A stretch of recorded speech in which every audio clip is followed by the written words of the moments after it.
This is Don or John Speaks, a special series based on self-leadership, and today we are talking about the basis of self-leadership. Don, we can't be tired of learning about self-leadership, can we? No, we cannot. Okay, so what do I need, to know about self-leadership? What are the basic things I need to know? Okay, before you know the basic things, I think it's necessary for you to know that self-leadership is about building the capacity and character to tame self, train self, so that self can actually become triumphant. And there are basic things to do in the process of training self, because if you do not train self, you can't train the society. If you do not tame self, you can't tame the community that you're leading. In other words, you need to be able to lead the ship of self before you can aspire to lead the ship of the society. So the basic things are just, the first thing is to know you. Identifying you is the greatest assignment that anybody who aspires to lead the community must understand. Have you dated you? How much of you do you know? If you do not know you, you will be tempted to act the other person. And nobody can actually be a great leader acting the other person. You are best when you act you. You deliver the best when you are you. And the community recognizes your input the best when you are you. So identifying you is actually a great question of knowing who you are. And the crisis we have in the community today is not as a result of people fomenting trouble.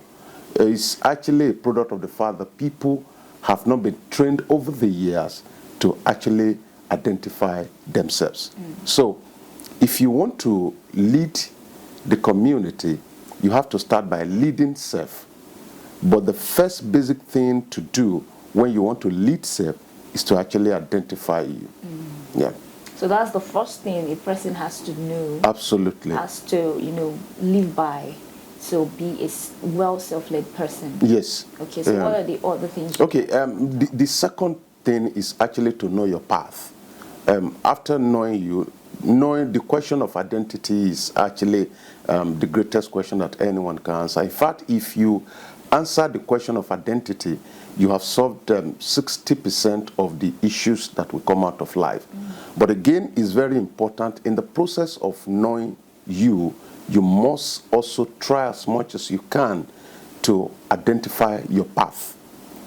You see, you dance terribly when you dance to the music that you do not understand.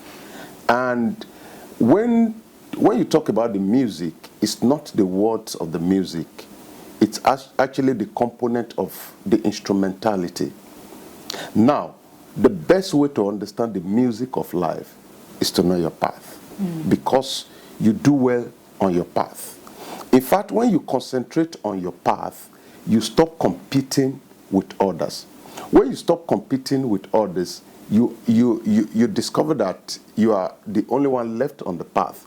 And your ambition at that point is to become a better you at every point in time. So when you identify you, it's also very important to also identify your path, build the character and the capacity to consistently move forward on your path.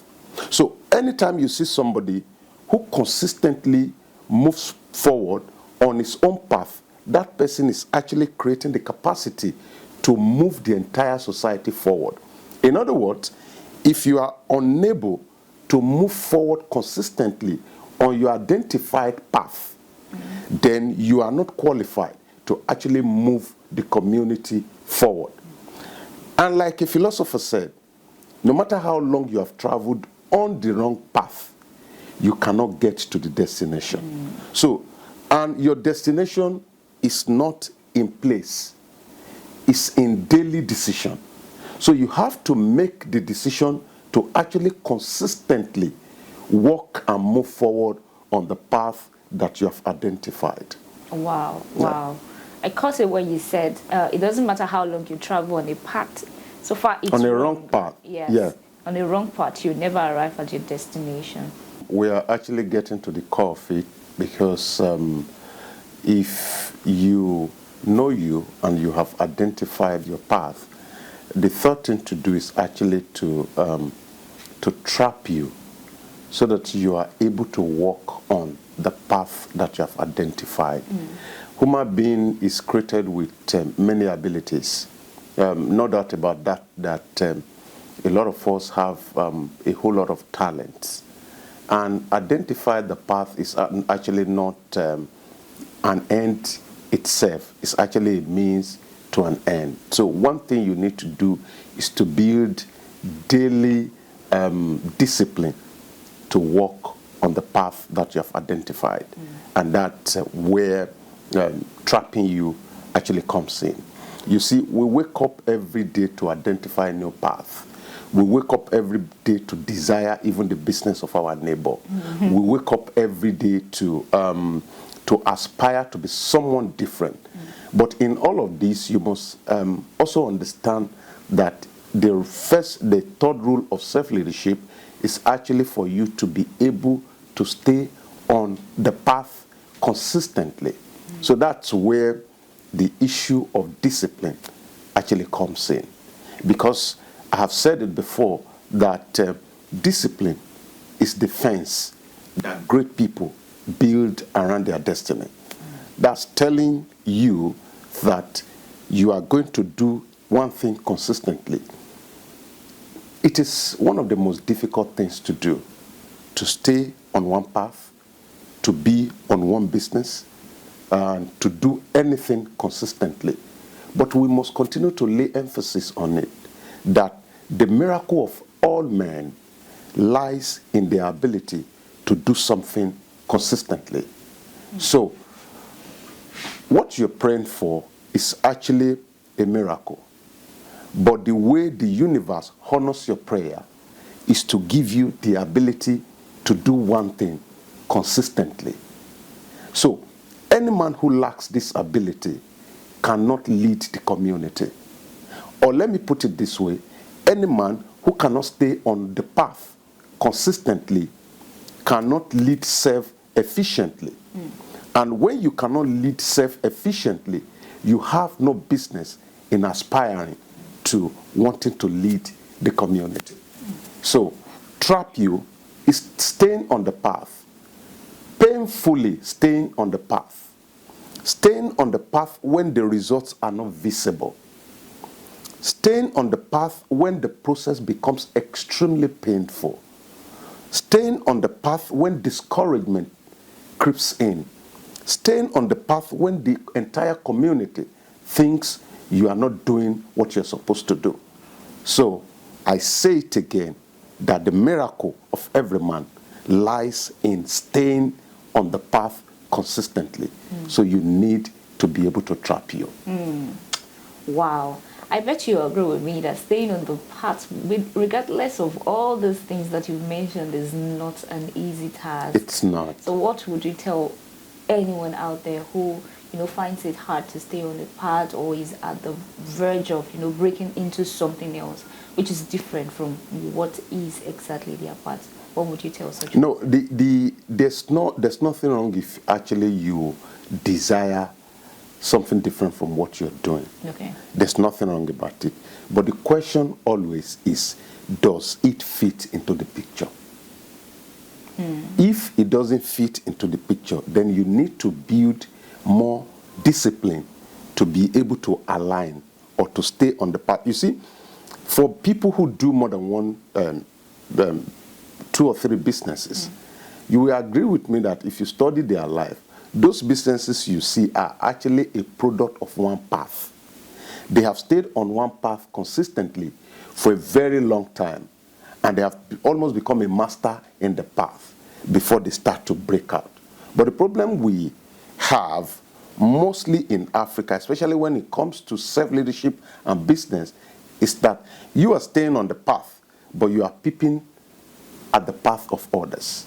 And that is where, in fact, that's the major source of discouragement. When you peep on the path of another person, then you continue to measure the speed of the other person.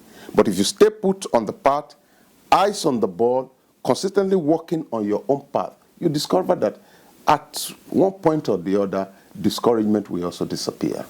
Yeah. That's powerful. Yeah. So what more did you say? You need to decide to be abnormal. And this is, we are in a world of about 8 billion people. And for those people who would be great, doing the normal thing will not take them there. And that's the principle, another principle of self-leadership. Because when you're leading yourself efficiently, the community is always in the habit of condemning you. Because the crowd is not built with the capacity to actually lead self.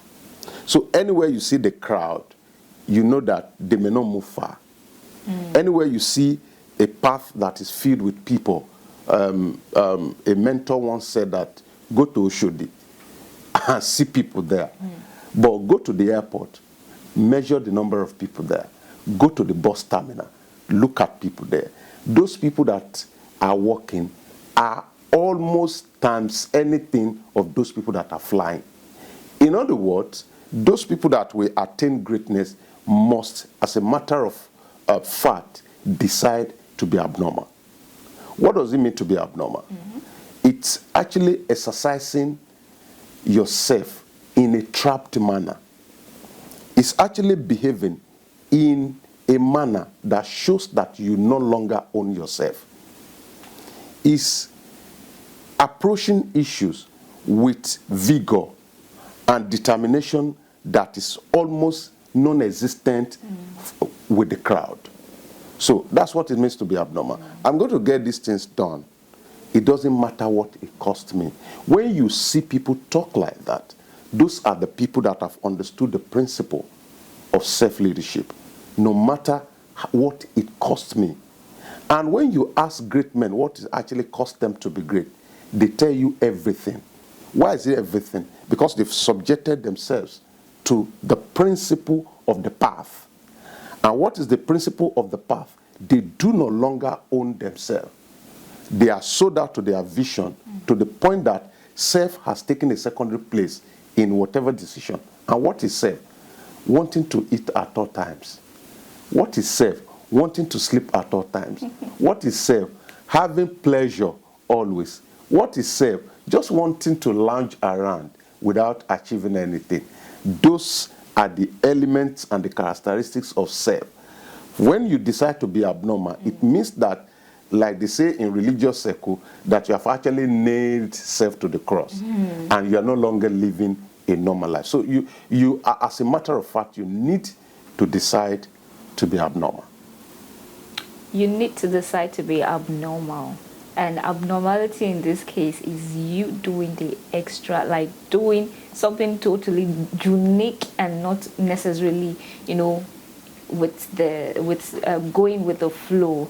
I would like to have more additions from you. Okay.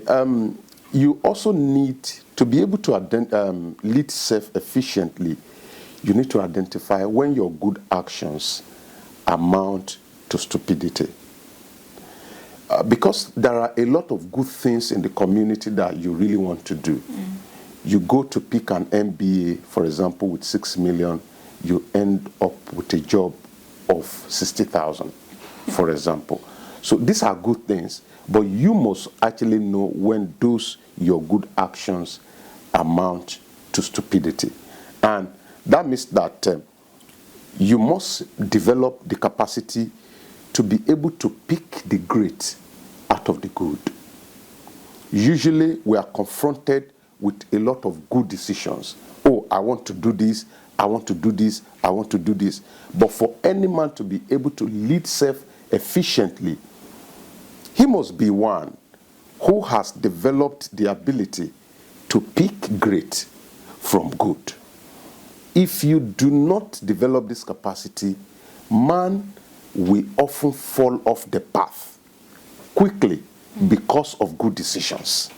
And good decisions are not enough in a community where you have crowd of good decisions, where everything seems the right thing to do, when you have a lot of options and alternatives to pick from. So for you to lead self very well, you must have eyes that is able to pick the great from the good. So you must know when some of your good actions actually amount to stupidity. Okay, you must know when your good actions might amount to stupidity, but consequently, most of the time, people do things and they feel it's the right thing to do per time, even though it may not be the right thing to do at a particular time. How do you help yourself identify, the good from the great? Okay, you just the great from the good. Yeah, I think you should just ask which of the options takes you closer to destiny, and takes, because you don't have a whole lot of time here. I have told you before, a person who lived for 100 years has only lived for 36,500 days. It looks very huge when you put it in years perspective, but when you actually put it in this perspective, you begin to appreciate the fact that you do not have much time to live around here. And that's why every decision you make must be one that takes you faster and closer to destiny. So, and when you have to build an eye that can actually identify one decision that will give you both speed and efficiency at the same time. And it comes with reasoning, it comes with thinking, it comes to knowing where you are going, it comes with sharpening your eyes to be able to identify which opportunity is right for the time and the moment. Thank you, Don, for all that you have said. So after all of these things, after a person has been able to, understand and imbibe these things in their daily life, on their journey to destiny, what do you think should be the lace to this whole thing, should be the cover to this whole thing? Everyone must identify that if you do not want to wreck the ship of the society, when you have an opportunity to lead in your community, you must pay a deliberate attention to building self-capacity to be able to lead self. So anyone who does not have the capacity to lead self may wreck the ship of the society. Thank you. I've had a lot to learn on today's edition of Don Ojon Speaks. And today, I really want to argue to you that you just have to understand that knowing yourself is essential, because that is where the whole thing starts, I guess. Absolutely. Knowing yourself is where, you get to discover your abilities, what your potentials are, and what your path, your career, your line to destiny really is. And like you rightly said, that understanding the music of life is the beginning to knowing yourself. So thank you very much, Don, for today's edition. It's a pleasure always. And it's a pleasure to always do this with you. Thank you.